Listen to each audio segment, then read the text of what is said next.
Alright, so today we're going to look at tons of alkaline foods that we can eat to wake up our electromagnetic bodies. Because apparently the acidic foods are killing us off and keeping us from being able to extrude these life forces, these healing forces, and these telekinetic abilities apparently.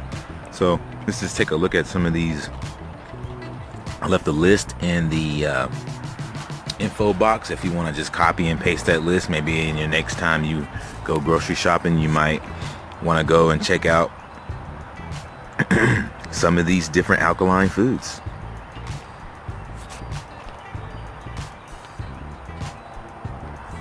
High alkaline, ionized water, raw spinach, raw broccoli, artichokes, raw asparagus.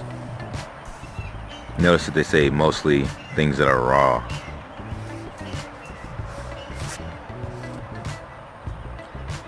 Broccoli, cucumber, greens, kale, kelp, spinach, parsley. Stuff that I already like to eat. But yeah, you get the idea. Check it out. This is should help you on your telekinetic journeys. Stay awake.